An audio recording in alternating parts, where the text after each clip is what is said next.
¿Qué tal, amigos? Bienvenidos a una emisión más de Un poco de todo con Luis Anchondo y Vicente García Campo. En esta ocasión les tenemos un programa muy especial, siguiendo con este ciclo que hemos tenido de novelas distópicas, ¿no? Vicente se diría. Ya esta es nuestro último episodio sobre este tipo de literatura. Y bueno, antes que nada, le doy la bienvenida a mi querido amigo Vicente García Campo. ¿Qué tal, Vicente? ¿Cómo estás? Hola Luis, buenas tardes o buenos días allí en Estados Unidos. Pues muy bien, deseando hablar de este supuesto mundo feliz, que es la novela de Huxley, de la que vamos a hablar hoy. Y bueno, vamos a también a concluir ya el ciclo de las novelas distópicas, que a mí Distópicas. personalmente me gusta más llamarlas antiutópicas, ¿no?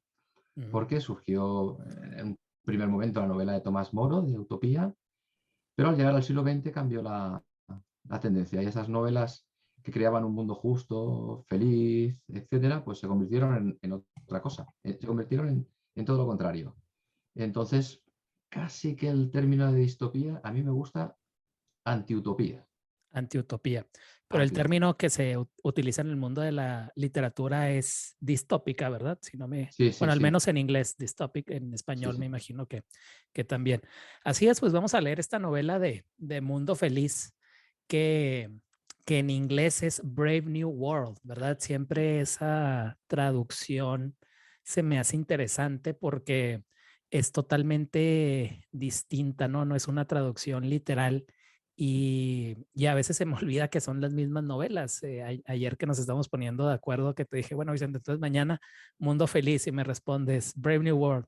Y lo primero que se me vino a la mente fue un álbum que te lo mandé y una canción de Iron Maiden y tienes razón que en inglés es Brave New World, que bueno, ha inspirado canciones. Iron Maiden tiene un disco que se llama Brave New World y en México hay una banda de rock mexicana que se llama Fobia que tiene un disco que se llama Mundo Feliz. Así que bueno, esto nos dice que esta obra pues ha trascendido como muchas otras pues los límites de la literatura, ¿no? Ya pues ha influenciado otro tipo de trabajos artísticos. Bueno, Vicente, ¿qué te parece si empezamos para nuestros espectadores, si no la han leído, pues dando un pequeño resumen, ¿no? De qué se trata la novela, quién la escribió. Bueno, si quieres yo empiezo hablando un poquito del autor. El autor es Aldous Huxley y es un autor inglés de principios del siglo XX. Un dato histórico, la novela fue escrita en 1931 y publicada en 1932. Aldous Huxley, pues es una persona que viene, se puede decir, no, Vicente, de la aristocracia inglesa, es decir, de familia de intelectuales. Y, y un dato curioso que yo no sabía, que la muerte de Aldous Huxley fue de alguna manera puesta a un lado porque muere justo el día que asesinan a John F. Kennedy. Ese dato no lo conocía. Mismo día, mismo año. Entonces, pues obviamente que los medios de comunicación se fueron hacia esta noticia de Kennedy y la muerte de Huxley pues quedó por ahí un poquito rezagada en la prensa. Bueno, Huxley, esta es la novela más conocida, se puede decir que es su obra maestra, pero escribió más de 50 novelas, me parece, es decir, un escritor bastante prolífico. Y bueno, Vicente, te cedo la palabra para que nos digas más o menos de qué trata esta novela y luego podemos ya empezar ahí una charla ahí un poquito filosófica. ¿Qué te parece? Bueno, pues es una novela que se puede explicar el argumento sin temor a destrozarla, Claro. porque lo más importante de ella, digamos que son, la primera parte de la novela es una presentación, la línea narrativa es muy tenue, nos coloca el autor Huxley, que no es un gran novelista, no es un novelista que haga unas tramas muy fantasiosas o muy trabajadas. Las tramas, los argumentos que utiliza Huxley en sus novelas, y él mismo lo reconoce así, él se reconoce como una persona ingeniosa, pero que no ha nacido para escribir novelas, aunque haya escrito una de las novelas más famosas del siglo XX, que es esta que estamos tratando en concreto, pero no tiene esa habilidad de crear tramas y argumentos enredados o sin ser enredados que sean especialmente entretenidos. Él, en la primera parte de esta novela, por ejemplo, lo que hace es una presentación del estado del mundo feliz. Un autor normal lo que haría sería te iría presentando situaciones e iría dosificando la información del mundo feliz. Él no. Él te mete directamente en el laboratorio de probetas para niños y te suelta todo el rollo de cómo es el tema del condicionamiento de los niños, cómo consiguen domesticar, bueno, más que domesticar, criar o condicionar a los embriones para que se desarrollen de una forma u otra, y todo en base a una larga explicación, más o menos entretejida con argumentos, que son unos estudiantes que van al laboratorio este de fecundación y crecimiento de embriones, y ahí tenemos un montón de páginas que simplemente son pues eso, una presentación del mundo feliz. Ya digo, otro tipo de narrador, un narrador más hábil, posiblemente hubiera intentado esa información dosificarla al mismo tiempo que van sucediendo cosas para hacer la lectura más atractiva. ¿Cuándo empieza propiamente la narración? Hay un momento en el que una pareja, si es que se puede llamar pareja en el mundo feliz, porque en esta novela las relaciones personales son muy débiles. Es algo que caracteriza a todas estas novelas antiutópicas. Las relaciones personales, debido al estado totalitario, ya lo vimos en Fahrenheit 451, son muy débiles. Aquí todavía son más débiles, prácticamente casi inexistentes. Bueno, pues considerémoslo pareja, hoy diríamos una pareja temporal, prácticamente unos amigos con derecho a roce o pareja no abierta, abiertísima, se desplazan a una reserva de salvajes. Por salvajes tendríamos que entender pues gente del siglo XX más o menos con pocos medios. O sea, casi cualquier barrio obrero de Europa o Estados Unidos de principios del siglo XX sería casi esa sociedad, una sociedad religiosa, una sociedad con un cierto tipo de violencia, etcétera, pero una sociedad en la cual los dirigentes del mundo feliz no han intervenido, de manera que todavía tienen costumbres del siglo XX. Bueno, pues bien, lo que hace Huxley es, y aquí empieza la parte novelesca Esa zona interesante. está, por cierto, aquí en Nuevo México. Es Sí, decir, es verdad. yo estoy literalmente a 10 minutos de Nuevo México. Es decir, estoy justo en la frontera de Texas y Nuevo México. Así que esos salvajes, nos dice Huxley, viven aquí. Sí, cuando lo leí me acordé, digo, uy, mira, ¿dónde los ha ido a poner, no? Bueno, pues Manejan como, no, iba a decir, manejan como salvajes, pero un saludo a todos los de Nuevo manejan es México. conducir, ¿verdad? Conducen como salvajes, sí, sí. Conducir, sí.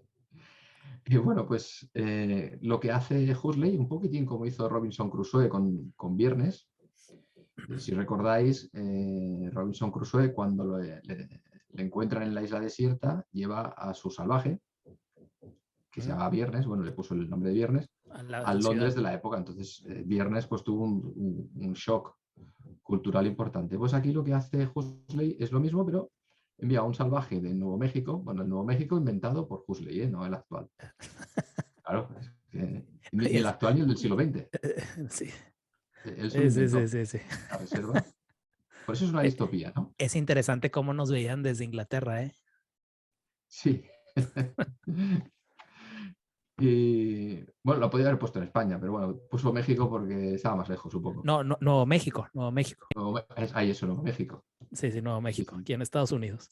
De Estados Unidos, sí, es verdad. Y bueno, pues hay un choque cultural cuando el salvaje va a Londres, encuentra que ese mundo feliz del que le había hablado su madre, porque su madre cayó en la reserva salvaje por accidente, pues no es lo que él se había imaginado, y entonces él vuelve a buscar en su interior la cultura que tenía de la reserva. Y ahí en ese Totalmente. choque frontal es donde se da lo mejor de la novela, y sobre todo hay unos diálogos que son fantásticos, que se contraponen dos mundos. Uno, un mundo shakespeariano, el mundo que el salvaje se inventa a sí mismo, porque el único libro del que disponía eran obras de Shakespeare, y luego la mentalidad de la chica de la que se enamora, que claro, no tiene nada que ver con la suya, y hay un choque frontal de culturas, y Lenina. ahí Lenina, sí que el nombre Lenina viene de Lenin. Y bueno, y eso es lo mejor de la novela. Pero aún Ah, así, siendo lo mejor de la novela, no deja de ser una alternancia de diálogos, de largos diálogos. así es, Vicente. No, es que volviendo un poquito a lo de la frontera, es que yo estoy justo en la frontera con México y con Nuevo México. Es decir, estoy a 10 minutos de México y estoy a 10 minutos del estado de Nuevo México. Entonces estoy El Paso está así en un punto muy estratégico en ese aspecto.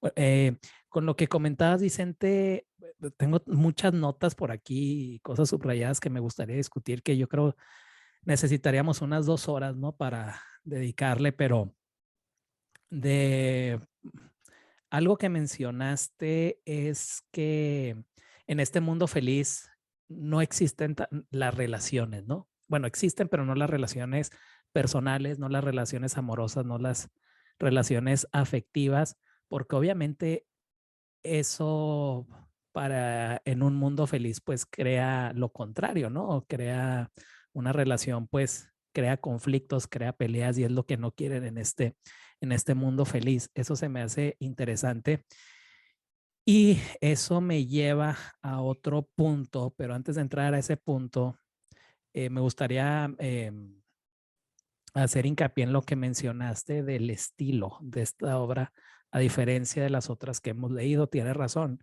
Esta obra yo creo que es más fácil, ¿no, Vicente? De leer, más digerible. Es una narrativa más sencilla. Yo creo que desde mi punto de vista es como una especie de caricatura. No sé si lo quieras, si lo has visto de esa forma de la sociedad, donde se utiliza la ironía, donde se utiliza la sátira. Y Y bueno, yo creo que lo que plantea esta novela, desde mi punto de vista, es que es la siguiente pregunta. ¿Qué es mejor? ¿Vivir en un mundo donde todos seamos felices, y lo pongo entrecomillado, porque ahorita vamos a hablar de lo que es la felicidad en esta obra, o en un mundo en el que seamos libres? Es decir, la libertad del hombre crea infelicidad, ¿no? En el contexto de esta novela, de esta sociedad.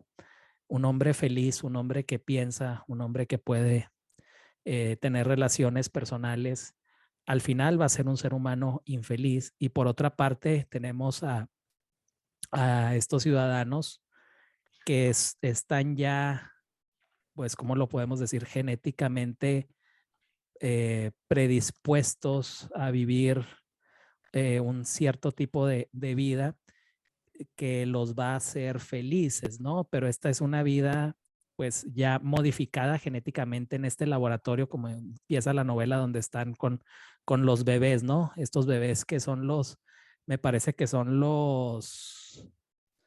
lo tenía por aquí apuntado. No sé si son los delta, ¿no? Bueno, en esta sociedad hay varios tipos de personas, ¿no? Varias como castas, ¿no? Están los alfa, los beta, los gamma, los delta y los epsilon, ¿no? Que son letras del abecedario griego. Y, y bueno, este tipo de bebé, sí, son los delta, que los están ahí modificando. ¿Para qué? Para que no les guste los libros y no les guste la naturaleza, ¿no? Entonces, de esa forma, al no gustarles la naturaleza ni los libros, ya van a dedicarse a ser obreros, ¿no? Por así decirlo. Van a sentir repulsión por lo que es el conocimiento y así van genéticamente modificando. Luego está esta otra casta, por así decirlo, donde, donde los condicionan para la promiscuidad, ¿no? Porque en un mundo feliz hay que ser promiscuos, ¿no? Es decir, eh, el tener relaciones con una sola persona, bueno, eso te va a traer infelicidad y lo vuelvo a recalcar, lo estoy hablando en el contexto de la novela, ¿no? Entonces, por eso no hay relaciones personales así duraderas, las relaciones son muy superficiales, mucho sexo, bastante sexo, pero un sexo promiscuo, ¿no? Porque es como parte de esta felicidad, de esta superficialidad, ¿no, Vicente? ¿Qué opinas? Sí, sí. Bueno, primero de todo, hay que tener en cuenta que cuando se habla de una distopía, cuando un autor crea una distopía, crea un futuro, pero tiene que ser un futuro que sea posible reconocer desde el presente, o sea, que los lectores lo Claro, puedan entender perfectamente. Entonces, el mundo feliz es el mundo fordiano. Y cuando ellos, en vez de decir por amor de Dios, dicen por amor de Ford. Este Ford no es más que Henry Ford. ¿Y quién fue Henry Ford? ¿Cuál fue la gran aportación de Henry Ford al mundo? El la trabajo en producción, cadena, la la producción producción en masiva cadena, de automóviles. la producción masiva de automóviles que lo logró a partir del trabajo en cadena, del trabajo especializado. Si tenemos en cuenta que la novela se escribió en el año 1931, el trabajo en cadena pues era una novedad en aquel momento. No sé el año exactamente en el que salió el Forte, pero debió ser por aquellos años, 1908. 1908. ¿Mm? De hecho, Entonces, perdón que te interrumpa, un pequeño paréntesis, la novela se dice que, bueno, perdón, esta sociedad, en lugar de decir después de Cristo, como bien dice, se dice después de Ford, y sí, estamos en el año 632 después de Ford, que es después del modelo T de 1908, lo que nos sitúa en 2540. sí. Que además, si te fijas, la fecha también es curiosa. 632 después de Cristo es el año que murió Mahoma. O sea que también hay una Eso cierta no sabía. relación. También es una fecha importante para la civilización occidental, ¿no? Mm.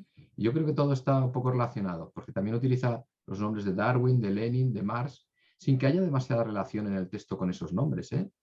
No, es No. simpático ver que hay una pareja que él se llama Marx y ella Lenin, ¿no? Pero aparte de eso no va más allá, no acabo de encontrarle el Pues quid. no, no crees, Vicente, que de alguna manera es una crítica a estas sociedades que crea el comunismo, el socialismo de las masas. No irá por ahí. Sí, pero creo que también hay una crítica fuerte al mundo productivo americano, porque Claro, fíjate no, que lo que hace totalmente. es, os está diciendo, oye, fijaos lo que ocurre cuando llevamos al extremo la producción industrial. Claro. Ya Ujú. no es que la gente se forme para ser peón, técnico, oficial de primera, ingeniero o director, sino que ya mm, te, te modifico, no genéticamente, porque todavía no se conocía esa técnica por aquella época, pero sí de una forma similar, de manera que tú ya nacías con unas características. Si tenías que estar en una máquina que tenía que ser una mesa baja y apretar un tornillo, pues hacían que tú fueras bajito y fuerte para apretar ese tornillo. Luego también hicieron experimentos. Por ejemplo, los alfa, que son los más inteligentes, en principio parece que podían ser los que vivirían mejor o que podrían valérselas por sí mismos. En cambio, el interventor general, digamos que es el presidente de Europa, de toda Europa, explica un experimento que hicieron con los alfa, que son los más inteligentes, repito, y fue un desastre, porque todos querían ser jefes, entonces se mataban entre ellos. Así que era una sociedad de más castas que la más castista que haya existido nunca, porque estaba condicionada Totalmente. desde el nacimiento. Vicente, estoy totalmente de acuerdo que es una crítica sobre todo a la sociedad norteamericana, porque lo que se pretende para en este mundo feliz para que el individuo, valga la redundancia, sea feliz es keep buying and consuming, ¿no? O sea, Sí. sigue comprando y consumiendo, que es el lema de los Estados Unidos, ¿no? Compra y consume, ¿no? Consume, consume, el consumismo en extremo. Bueno, yo creo que con la globalización ya esto del consumismo ya está Mm. arrasando, ¿no? Con casi todos los países, pero siempre algo que ha caracterizado a Estados Unidos es el consumismo, ¿no?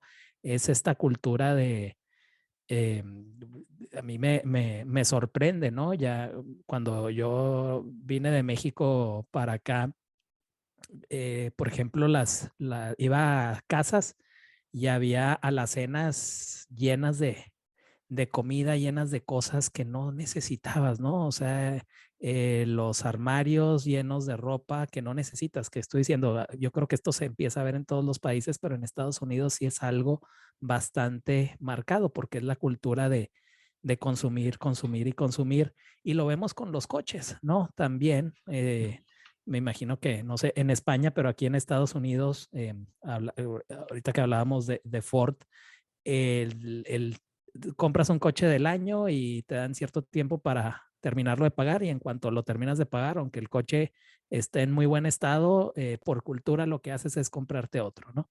Entonces así estás consumiendo y consumiendo y yo creo que esta es una de las principales fórmulas para la felicidad en este mundo feliz. ¿Qué más, Vicente? Hablábamos bueno, este ciclo que hemos tenido de estas novelas distópicas, yo las leo, sobre todo con esta de Mundo Feliz o la que discutimos la vez pasada, la de Fahrenheit 451. Obviamente hay cosas que todavía no existen, ¿no? Que todavía son futurísticas, pero yo digo, es que estamos en este momento. O sea, Sí, de alguna u otra forma, yo creo que ya este mundo feliz, ya estamos en él, ¿no? No con esa tecnología, obviamente, pero la cultura del consumismo, los medios de las redes sociales, ¿no? Que de alguna manera nos hacen que nos enfoquemos en algo que no es la realidad. Es decir, como que todo está diseñado para eso, para que no pensemos, ¿no? Que es lo que yo creo que todas estas novelas distópicas tienen en común, que el ser humano no piense. sí, sí, por supuesto. En este caso lo hace diferente que en Fahrenheit 451, que en Ujú. 1984, lo hace diferente. Aquí lo que se busca es, bueno, el lema del mundo feliz es comunidad, identidad y estabilidad. Es decir, se busca una sociedad tremendamente estable a cambio de individuos que únicamente sean puros engranajes del sistema, para que el sistema funcione. Trabajen, hagan su trabajo y se distraigan. Y si hay algún problema, entonces, pues un poquito de Soma y se arregla todo. Que esto Bueno, del Soma es importante, sí, digo, no, que no vayamos a hablar y se nos olvide mencionar el Soma. que es el Soma, porque es muy importante, Vicente. El Soma es una droga, pues bueno, maravillosa porque supera con mucho al mezcal y al peyote mexicanos, que son las El, drogas que aparecen en la novela, que son las que utilizan los salvajes. ¿Y cuál es la ventaja del Soma? Pues el Soma, según el interventor, es una droga que combina lo mejor del alcohol y el cristianismo. Es decir, te da la efusión del alcohol y además te quita las culpas. Y encima no deja resaca. O sea, es Oye, Vicente, ya me entró la duda con esto. ¿Dice México o Nuevo México lo de los salvajes? Nuevo México. Nuevo México, ¿verdad? Ok. Muy Sí, sí, bien. Nuevo México. Sí. Bueno, pues eso, que la droga Siento. esta para, según el autor, bueno, es un gran progreso químico. Han conseguido una sustancia que te produce un estado de euforia, de alegría, te quita las penas y no deja resaca. Y bueno, es una droga que también ocurre algo en este mundo. Cuando llegan Lenina y Marx a la reserva, lo primero que les llama la atención es que hay un señor viejo en la reserva. En el mundo feliz no hay viejos. La gente vive hasta los 60 años, o sea que yo estaría a punto de palmarla, y en un estado físico excepcional, pero a los 60 años les entra lo que ellos llaman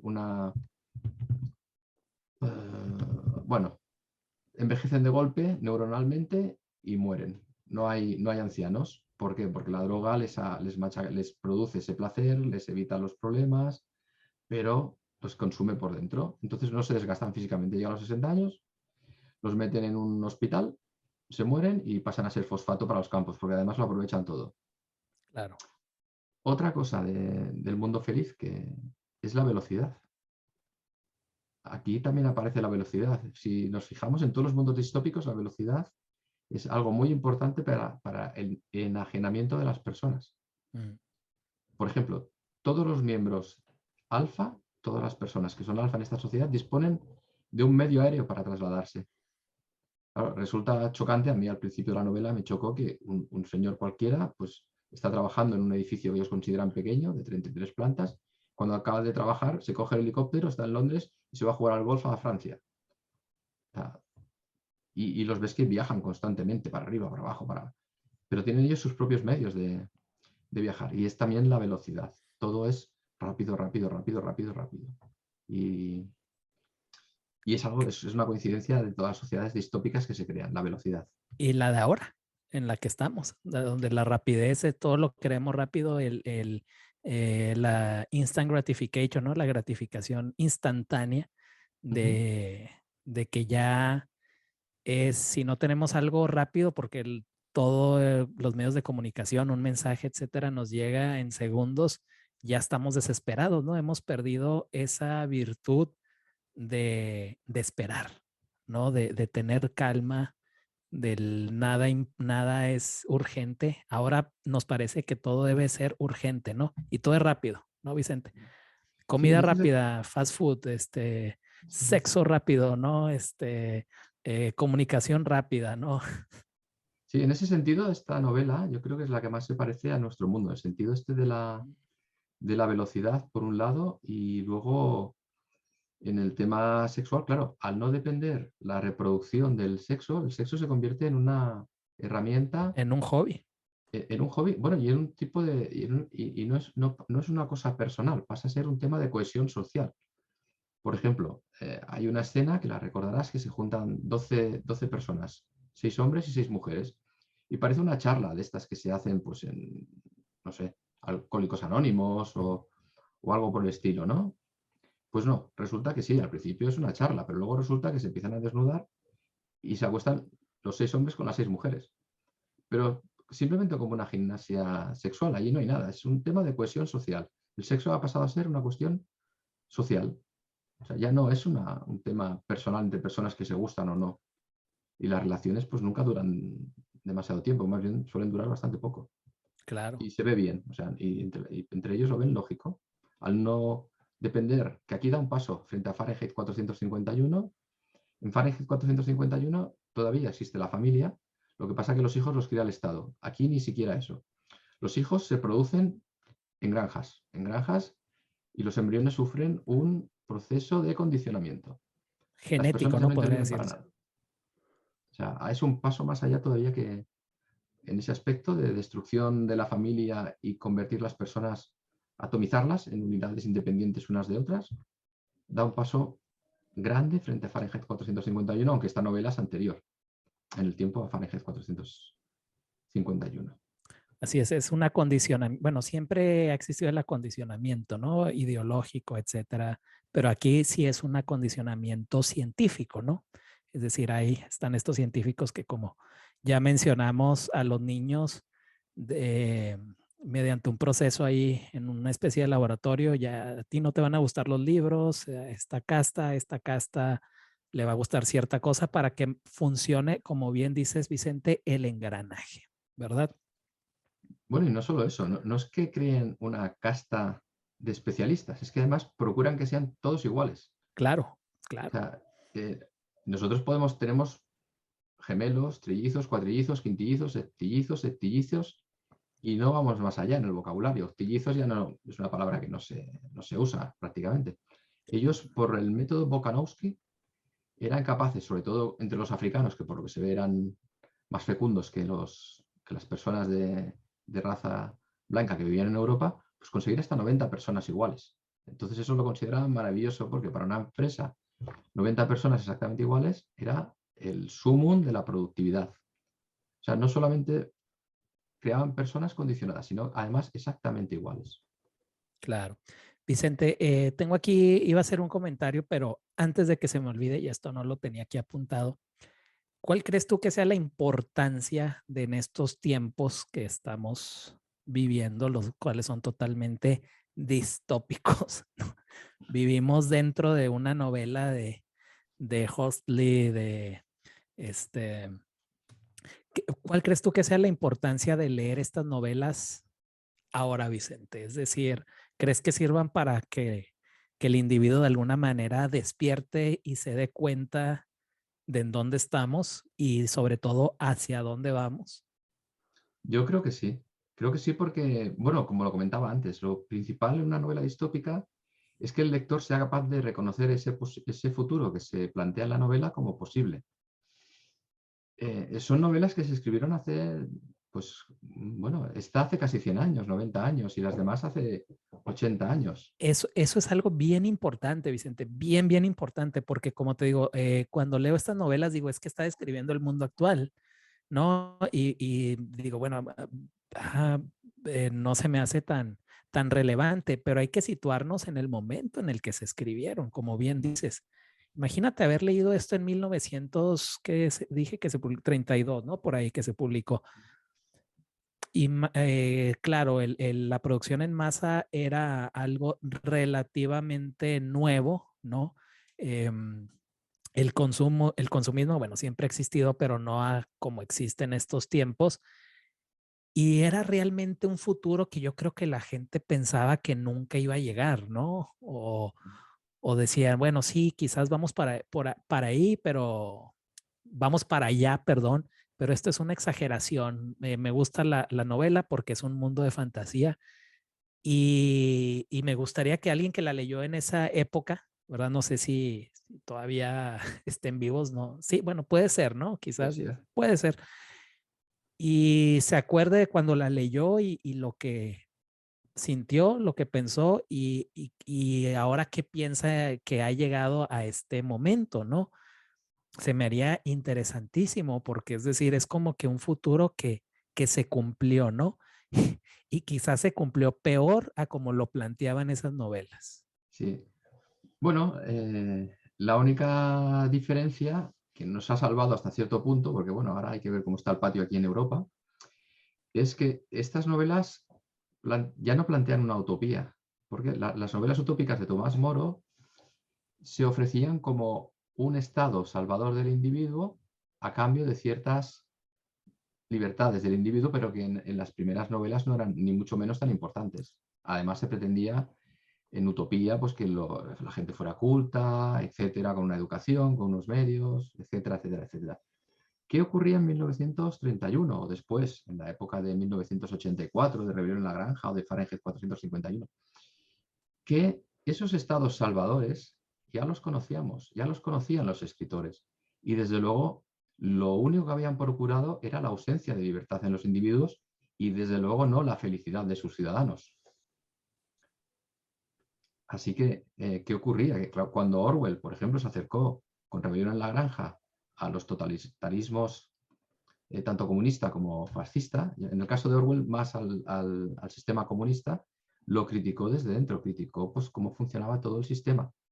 No se metía con la sociedad todavía, pero luego Fahrenheit 451 ya lo hizo y Huxley también lo está haciendo. Ya no les engañan, ya saben que esas sociedades futuristas en las cuales el supuesto bienestar y felicidad del individuo ha de estar por encima de todo, no proporcionan esa felicidad, proporcionan ignorancia y a cambio siempre de perder la libertad individual de las personas. Está en todos los estados de este tipo, por mucha buena intención que se tuviera al crearlos, siempre acaban pecando de lo mismo. La libertad individual se va, con perdón, a la mierda.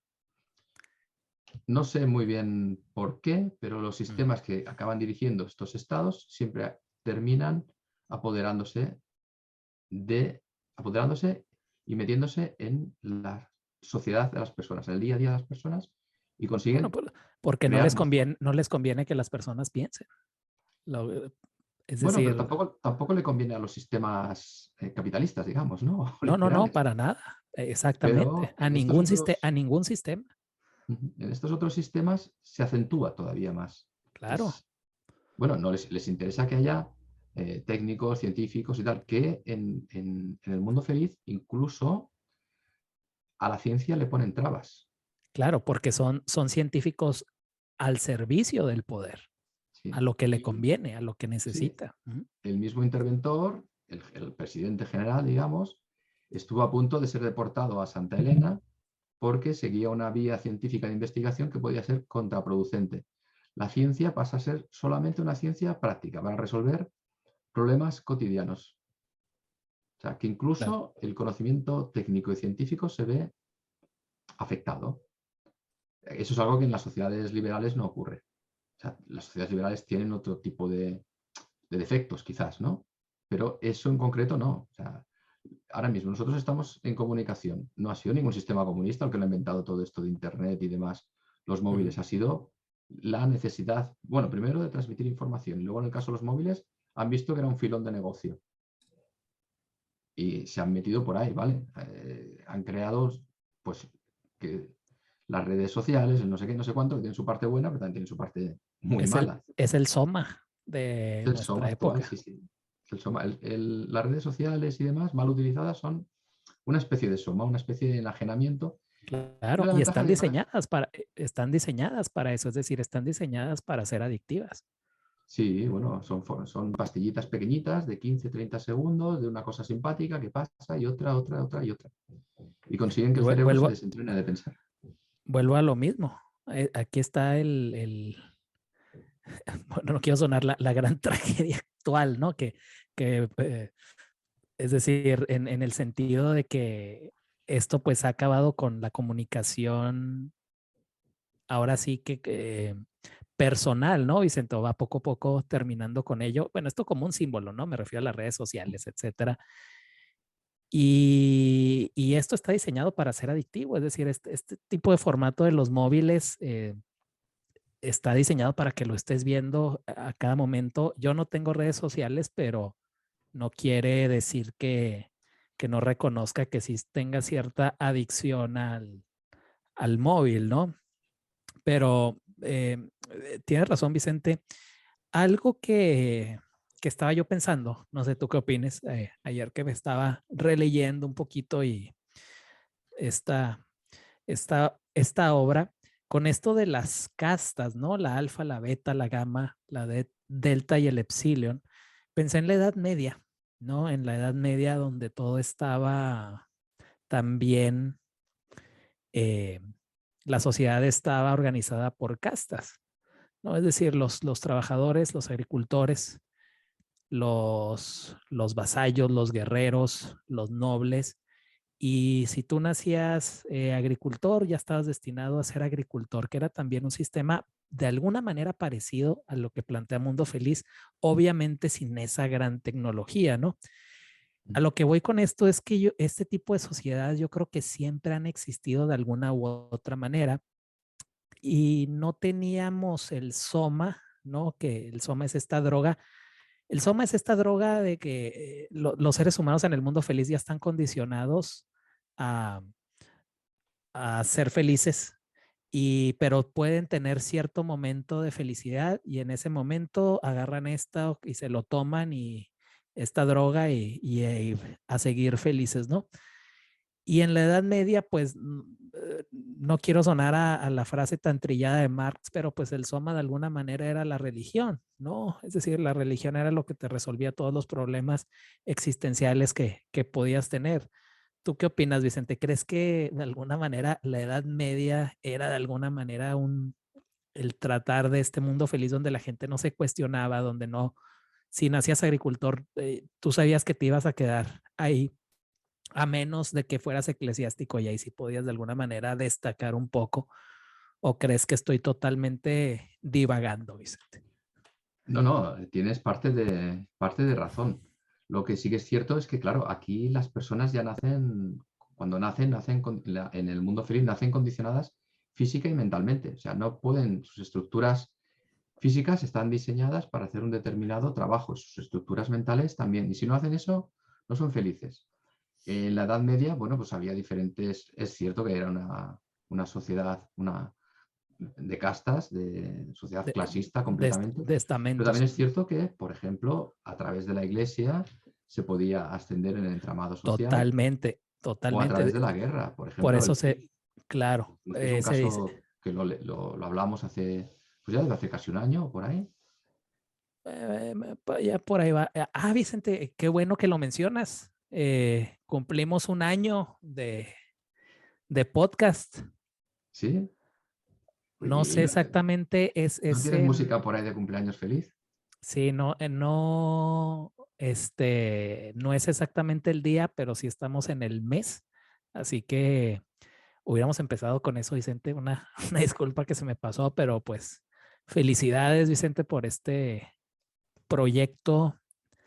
Ha sido bastante, desde mi parte, bastante bueno. Me ha gustado bastante. Sí, bueno, yo me lo paso muy bien también.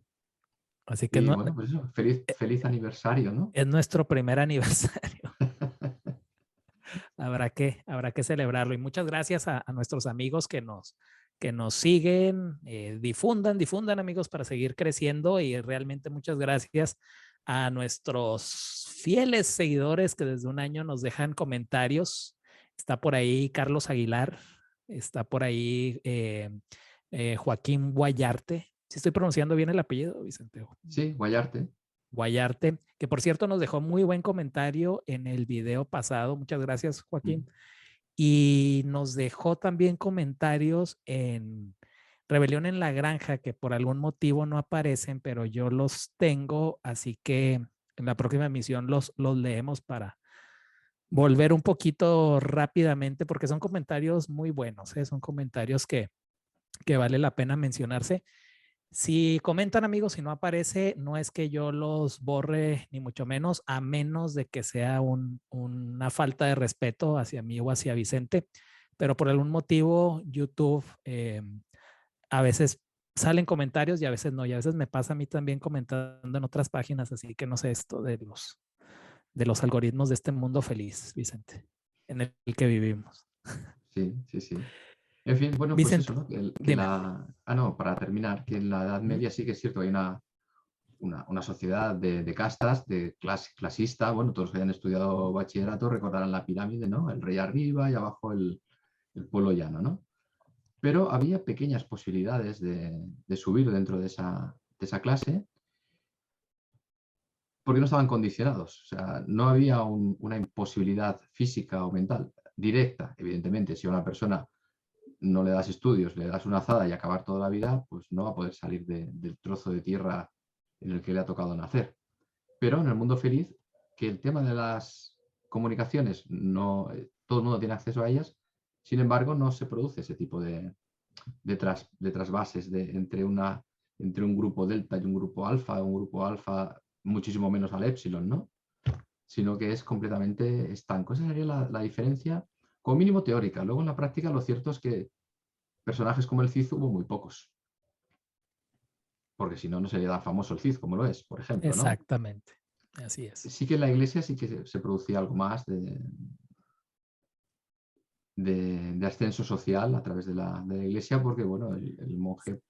Se dice que, perdón Vicente, pero algo que yo como doctor en estudios medievales siempre me decían que la iglesia era el único medio democrático en la Edad Media. Y hasta cierto punto tenía razón mi profesor, porque en efecto la iglesia era si había un niño que eran muy contados, ¿no? Como dices del Cid o en la guerra, había un niño que era una especie de genio, ¿no? Entonces ya de alguna manera lo reclutaban y podía ir ascendiendo, ¿no? Un niño que era hijo de agricultores, que eran casos contadísimos, pero era la única forma de tener un, un una vida mejor, ¿no? Quizás económicamente o el salirse de este estamento, de esta predeterminación.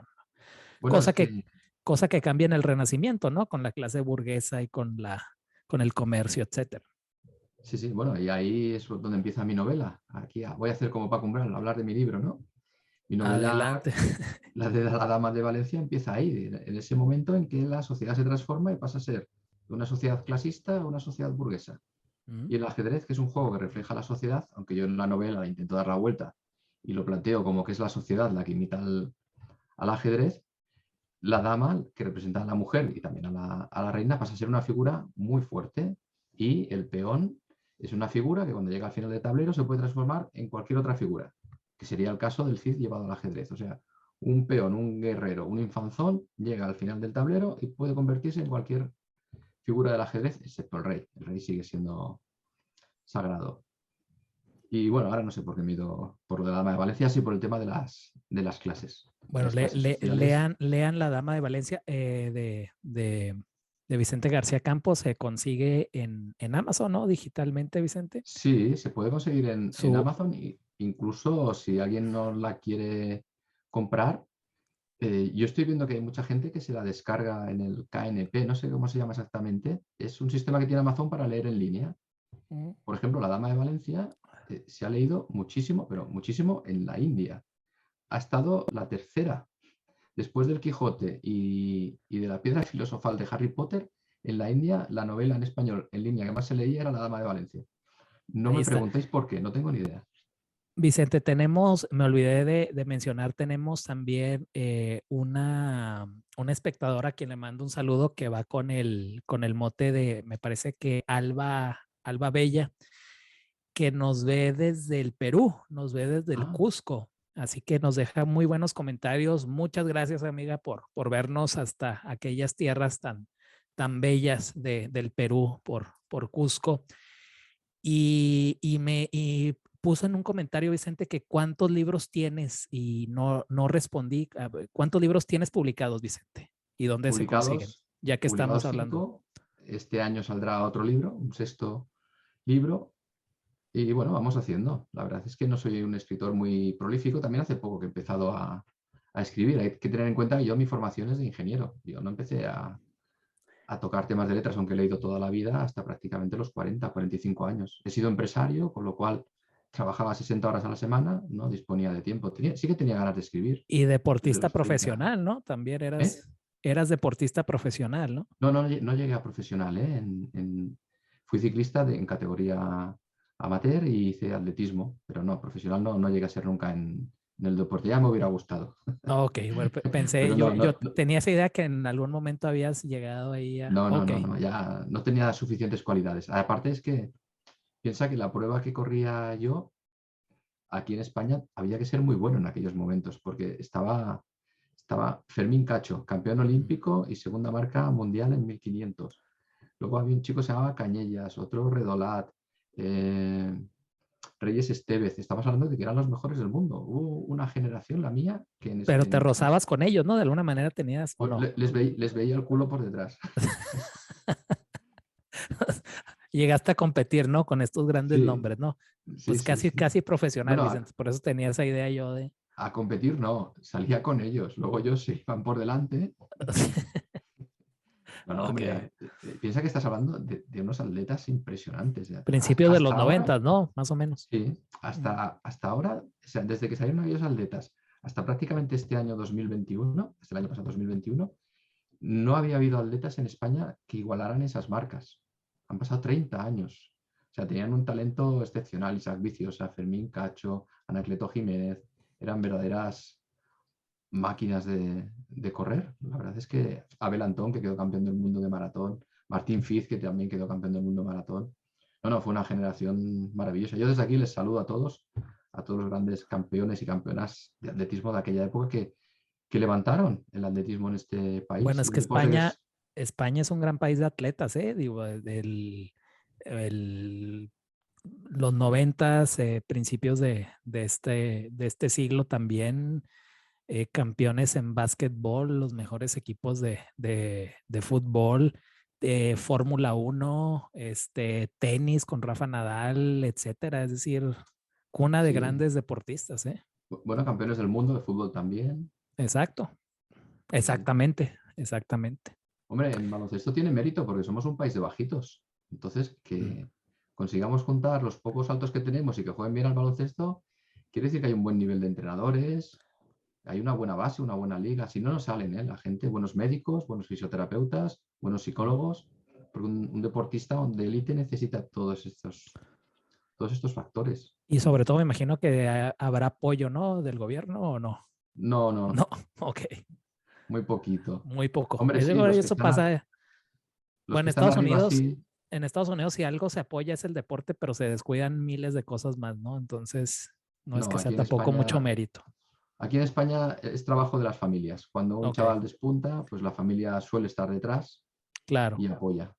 claro. Y sobre todo que es gente que tiene los medios, ¿no? Gente acomodada para...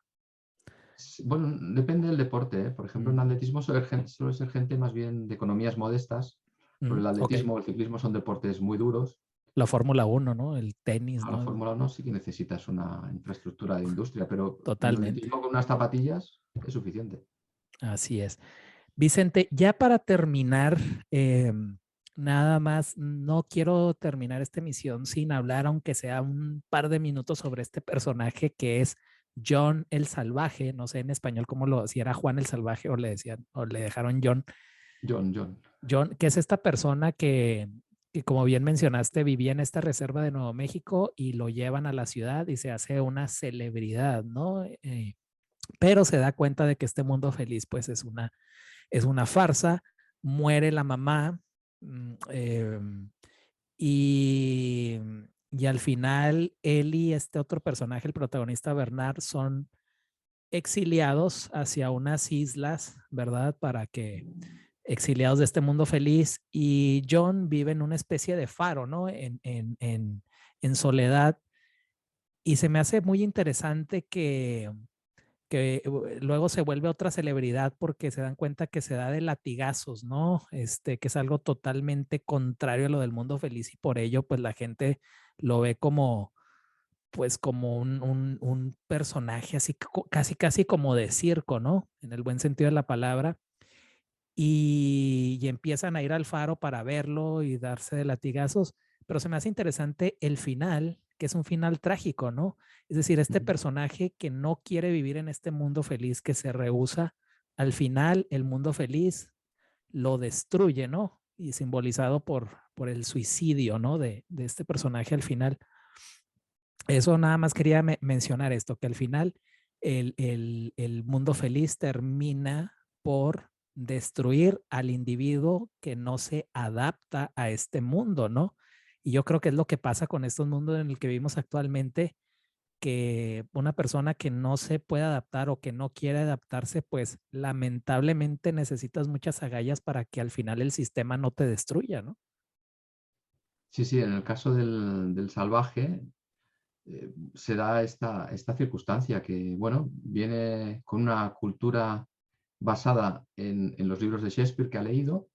Después yo creo que aquí aparece un punto débil de la novela. El salvaje se vuelve una persona muy culta, pero nunca ha tenido posibilidad ni de estudiar. Entonces habla y desarrolla una filosofía que desde luego no tendría razón de ser en lo que se supone que es un salvaje. Ahí Huxley se le fue la mano, me parece a mí, un poquito. Y luego, pues eso, que claro, él, la única cultura que tiene son las obras de Shakespeare que ha leído. Claro, es una cultura trágica. Entonces es normal hasta cierto Que punto esto que no está acabe. permitido en el mundo feliz, porque en el mundo No, feliz no puede haber tragedias.